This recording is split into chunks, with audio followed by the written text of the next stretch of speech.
Silicon city ಬೆಂಗಳೂರಿನಲ್ಲಿ ವರ್ಣನ ಆರ್ಭಟ ಶುರುವಾಗಿರುವಂಥದ್ದು. ಸದ್ಯ ಸಂಜೆ ಬಿದ್ದಂತಹ ಮಳೆಗೆ ಬೆಂಗಳೂರಿನ ರಸ್ತೆಗಳು ಜಲಾವೃತ ಆಗಿರುವಂಥದ್ದು. ಸದ್ಯ ನಾನೀಗ ಶಾಂತಿನಗರದ ಟಿ9 ಮುಂಭಾಗದ ರಸ್ತೆಗಳನ್ನು ತೋರಿಸ್ತಾ ಇದ್ದೀನಿ. ಯಾವ ರೀತಿಯಾಗಿ ಜಲಾವೃತವಾಗಿದೆ ರಸ್ತೆಗಳು, ಜೊತೆಗೆ ವಾಹನ ಸವಾರರ ಪರದಾಟ ಯಾವ ರೀತಿಯಾಗಿ ಕಂಡು ಬರ್ತಾ ಇದೆ ಅಂತ ಹೇಳಿ. ಸದ್ಯಕ್ಕೆ ಸಾಯಂಕಾಲ 6 ಗಂಟೆ ಬಳಿಕ ಸುರಿದಂಥ ಮಳೆ, ಕೇವಲ 40 ನಿಮಿಷ ಬಿದ್ದ ದೊಡ್ಡ ಮಳೆಗೆ ಈ ರೀತಿಯಂತಹ ಒಂದು ಚಿತ್ರಣ ಕಂಡು ಬರ್ತಾ ಇದೆ. ಸಾಕಷ್ಟು ಬೈಕ್ಗಳು ಕೂಡ ನೀರಿನಲ್ಲಿ ತೇಲಾಡ್ತಿರುವಂಥದ್ದು. ರಸ್ತೆ ಮೇಲೆ 2ರಿಂದ 3 ಅಡಿಯಷ್ಟು ನೀರು ಸೇರಿಕೊಂಡಿದೆ. ಜೊತೆಗೆ ಬೈಕ್ ಸವಾರರು ನಿಜಕ್ಕೂ ಕೂಡ ಒಂದು ದೊಡ್ಡ ಮಟ್ಟದ ಪರದಾಟ ಕಂಡು ಬರ್ತಾ ಇದೆ. ಈ ಒಂದು ರಸ್ತೆಯಲ್ಲಿ ಸಂಚಾರ ಮಾಡೋದಕ್ಕೂ ಕೂಡ ಪರದಾಟ ಪಡುವ ಸ್ಥಿತಿ ಎದುರಾಗಿದೆ.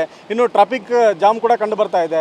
ಇನ್ನು ರಸ್ತೆಯಲ್ಲಿ ನೀರು ನಿಂತಿರೋದ್ರಿಂದ ಎಲ್ಲಿ ಮ್ಯಾನ್ಹೋಲ್ಗಳು ಓಪನ್ ಆಗಿದೆ, ಜೊತೆಗೆ ಹೆಚ್ಚಿನ ಪ್ರಮಾಣದಲ್ಲಿ ಗುಂಡಿಗಳು ಬಿದ್ದಿರೋದು ಕಂಡು ಬರೋದಿಲ್ಲ. ಇನ್ನು ನೋಡ್ಬೋದು ನೀವು ರಸ್ತೆ ಮಧ್ಯದಲ್ಲಿ ಕಾರು ಕೂಡ ಕೆಟ್ಟು ನಿಂತಿರುವಂಥದ್ದು. ಯಾಕೆಂದರೆ ನೀರಿನ ಇಂಜಿನ್ ಒಳಭಾಗಕ್ಕೆ ನೀರು ನುಗ್ಗಿದಂಥ ಸಂದರ್ಭದಲ್ಲಿ ಕಾರುಗಳ ಮೋಟರ್ಗಳು ಕೂಡ ಹಾಳಾಗುವಂಥ ಸಾಧ್ಯತೆ ಇರುತ್ತೆ. ಹೀಗಾಗಿ ಮುಂದೆ ಹೋಗೋದಕ್ಕೂ ಕೂಡ ಸಾಧ್ಯ ಆಗ್ತಾ ಇಲ್ಲ. ಇಲ್ಲಿ ಕಾರುಗಳನ್ನು ಕೂಡ ಯೂಟರ್ನ್ ಮಾಡ್ಕೊಳ್ತಾ ಇದ್ದಾರೆ. ಇನ್ನು ಬೈಕ್ ಸವಾರರದ್ದು ಕೂಡ ಅದೊಂದು ದೊಡ್ಡ ಚಾಲೆಂಜಿಂಗ್ ಆಗಿದೆ. ಯಾಕಂದರೆ ಈ ಒಂದು ಸಮಯದಲ್ಲಿ ಮುನ್ನೆಚ್ಚರಿಕಾ ಕ್ರಮಗಳು ತುಂಬ ಇಂಪಾರ್ಟೆಂಟ್ ಆಗಿರುತ್ತೆ. ಕೊಂಚ ಯಾಮಾರಿದ್ರೂ ಕೂಡ ಅಪಘಾತಗಳು ಆಗುವಂಥ ಸಾಧ್ಯತೆಗಳಿರುತ್ತೆ. ಮಳೆ ಬಂದಂಥ ಸಮಯದಲ್ಲಿ ರಸ್ತೆಗಳ ಕತೆ, ಅದು ಪ್ರಮುಖವಾಗಿ ಶಾಂತಿನಗರದ ಮುಂಭಾಗದ ರಸ್ತೆಗಳ ಈ ಕತೆ ಆದರೆ ಏನು ಮಾಡ್ತಾ ಇದ್ದಾರೆ ಅಧಿಕಾರಿಗಳು, ಜೊತೆಗೆ ಈ ರೀತಿಯಂಥ ನಿರ್ಲಕ್ಷ್ಯತನ ಹೇಗಿದೆ ಅನ್ನೋದು ಮಾತಾಡಿಸ್ತೀನಿ. ಇಲ್ಲಿ ಯಾವ ರೀತಿಯಾಗಿದೆ ಚಿತ್ರಣ? ನೀರೆಲ್ಲ ತುಂಬಿಕೊಂಡಿದ್ದೇನಾ? ಹೆವಿ. ಓಕೆ. ಇನ್ನು ಕಾರ್ ಚಾಲನೆ ಮಾಡುವಂಥ ಚಾಲಕರು ಕೂಡ ಹೇಳ್ತಾ ಇದ್ದಾರೆ ಸಾಕಷ್ಟು ನೀರು ತುಂಬಿಕೊಂಡಿದೆ ಮುಂದಿನ ರಸ್ತೆಗಳಲ್ಲಿ. ಜೊತೆಗೆ ಬೈಕ್ಗಳ ಸ್ಥಿತಿಗತಿಗಳು ನೋಡ್ಬೋದು ಯಾವ ರೀತಿಯಾಗಿ ಮುಳುಗಡೆ ಆಗಿದೆ ಬೈಕ್ಗಳು ಅಂತ ಹೇಳಿ. ಇನ್ನು ಕಾರ್ ಚಾಲಕರು ಕೂಡ ರಸ್ತೆಯನ್ನು ಬದಲಾವಣೆ ಮಾಡ್ತಾ ಇದ್ದಾರೆ. ಯಾಕೆಂದರೆ ಮುಂಭಾಗದ ರಸ್ತೆಯಲ್ಲಿ ವ್ಯಾಪಕವಾಗಿ ನೀರು ತುಂಬಿಕೊಂಡಿದೆ. ಬೈಕ್ಗಳು ಮುಳುಗಿರುವಂಥದ್ದು ಚಿತ್ರಣ ನೋಡ್ತಾ ಇದ್ದೀರಾ. ರಸ್ತೆಯ ಪಕ್ಕದಲ್ಲಿ ಪಾರ್ಕ್ ಮಾಡಿರುವಂಥ ಬೈಕ್ಗಳು ಸಂಪೂರ್ಣವಾಗಿ ಮುಳುಗಿರುವಂಥ ಚಿತ್ರಣಗಳಿವು. ಅವುಗಳನ್ನು ಮೇಲೆತ್ತುವಂಥ ಕಾರ್ಯಗಳನ್ನು ಮಾಡ್ತಾ ಇದ್ದಾರೆ. ಪರದಾಟ ಕಂಡು ಬರ್ತಾ ಇದೆ. ಈ ಒಂದು ರಸ್ತೆಯಲ್ಲಿ ಆಟೋ ಚಾಲಕರು ಕೂಡ ಸಂಪೂರ್ಣವಾಗಿ ಹೊರಬರೋದಕ್ಕಂದರೆ ರಸ್ತೆಯನ್ನು ದಾಟೋದಕ್ಕೆ ಆಗ್ತಾ ಇಲ್ಲ. ರಸ್ತೆ ಮೇಲೆ 3 ಅಡಿಯಷ್ಟು ನೀರು ತುಂಬಿಕೊಂಡಿದೆ.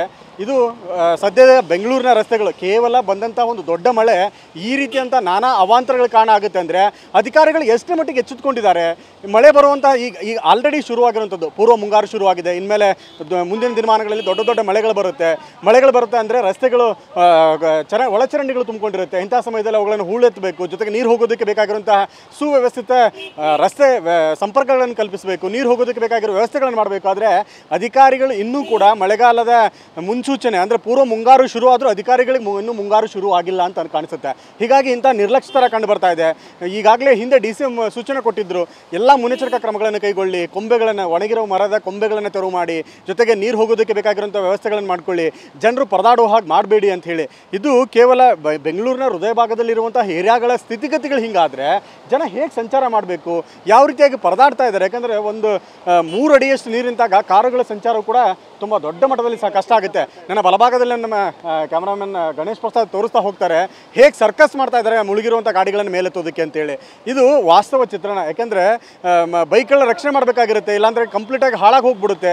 ಹೀಗಾಗಿ ಅವುಗಳನ್ನು ಶಿಫ್ಟ್ ಮಾಡಬೇಕಾಗುತ್ತೆ. ಸ್ಥಳಾಂತರ ಮಾಡದೇ ಇದ್ದರೆ ದೊಡ್ಡ ಮಟ್ಟದಲ್ಲಿ ಅನಾಹುತಗಳಾಗುತ್ತೆ. ಇನ್ನು ಇಲ್ಲಿಯ ಸಿಬ್ಬಂದಿಗಳು ಏನೋ ಇರ್ತಾರೆ, ಟಿ9 ಸಿಬ್ಬಂದಿಗಳೇ ಅದನ್ನು ನೀರೇನು ತುಂಬಿಕೊಂಡಿದೆ ಒಳಚರಂಡಿ ಒಳಭಾಗದಲ್ಲಿ ಕಂಪ್ಲೀಟಾಗಿ ಜಾಮ್ ಆಗಿರುವಂಥದ್ದನ್ನು ಎತ್ತಿ ನೀರು ಹೋಗೋದಕ್ಕೆ ಬೇಕಾಗಿರುವಂಥ ಸುವ್ಯವಸ್ಥಿತ ಸಂಪರ್ಕವನ್ನು ಕಲ್ಪಿಸ್ತಾ ಇದ್ದಾರೆ. ಅಂದರೆ ಇದು ದೊಡ್ಡ ಸಮಸ್ಯೆ. ಅಂದರೆ ನೀವು ಅಧಿಕಾರಿಗಳು ಮಾಡಬೇಕಾಗಿರೋ ಕೆಲಸಗಳನ್ನು ಈ ಜನರೇ ಮಾಡಬೇಕಾದಂಥ ಸ್ಥಿತಿ ಬಂದೋಗಿದೆ. ಅಂದರೆ ಅಧಿಕಾರಿಗಳು ನಿಜಕ್ಕೂ ಕೂಡ ಇದ್ದೂ ಇಲ್ಲದಂತಾಗಿದೆ. ಹೀಗಾಗಿ ಟಿ9ನ ಸಿಬ್ಬಂದಿಗಳ ಈ ಕೆಲಸವನ್ನು ಮಾಡ್ತಿರೋದು ಜನರ ಒಂದು ಕಾಳಜಿಯನ್ನು ವಹಿಸ್ತಾ ಇದ್ದಾರೆ. ಜನರಿಗೆ ಬೇಕಾಗಿರುವಂಥ ಸೌಲಭ್ಯವನ್ನು ಕಲ್ಪಿಸಿಕೊಡ್ತಾ ಇದ್ದಾರೆ. ಯಾಕೆಂದರೆ ರಸ್ತೆಯಲ್ಲಿ ಓಡಾಡುವಂತಹ ವಾಹನ ಸಿಬ್ಬಂದಿಗಳಾಗಿರ್ಬೋದು, ಜನರಾಗಿರ್ಬೋದು, ಇವರು ದೊಡ್ಡ ಮಟ್ಟದಲ್ಲಿ ಸರ್ಕಸ್ಸನ್ನು ಕೂಡ ಪಡ್ತಾ ಇದ್ದಾರೆ. ನೀವು ನೋಡ್ಬೋದು ಈ ರೀತಿಯಂಥ ಸರ್ಕಸ್ ಕೂಡ ಕಂಡು ಬರ್ತಾ ಇದೆ. ಹೀಗಾಗಿ ಈ ಒಂದು ಭಾಗದಲ್ಲಿರುವಂತಹ ಜನರಿಗೆ ವ್ಯವಸ್ಥೆಯನ್ನು ಕಲ್ಪಿಸಿಕೊಡ್ಬೇಕು ಅನ್ನೋ ಕಾರಣಕ್ಕಾಗಿ ಎಲ್ಲಿ ತುಂಬಿಕೊಂಡಿದೆ ಆ ಹೋಲ್ಗಳನ್ನು ಕ್ಲಿಯರ್ ಮಾಡ್ತಾ ಇದ್ದಾರೆ. ಅಂದರೆ ಈ ಕೊಳಚೆ ಆಗಿರ್ಬೋದು ಇವೆಲ್ಲ ಸೇರಿಕೊಂಡು ಜಾಮ್ ಆಗಿರುವಂಥದ್ದನ್ನು ಕೂಡ ಟಿ9 ಸಿಬ್ಬಂದಿಗಳ ಖುದ್ದು ನಿಂತು ಕ್ಲಿಯರ್ ಮಾಡ್ತಾ ಇದ್ದಾರೆ. ಅಂದರೆ ಅಧಿಕಾರಿಗಳಿಗೆ ಸಂಬಳ ಕೊಡೋದೇನಕ್ಕೆ, ಅಧಿಕಾರಿಗಳು ಮಾಡಬೇಕಾಗಿರೋಂಥ ಕೆಲಸಗಳನ್ನು ನಾವೇ ಮಾಡಬೇಕಾದ್ರೆ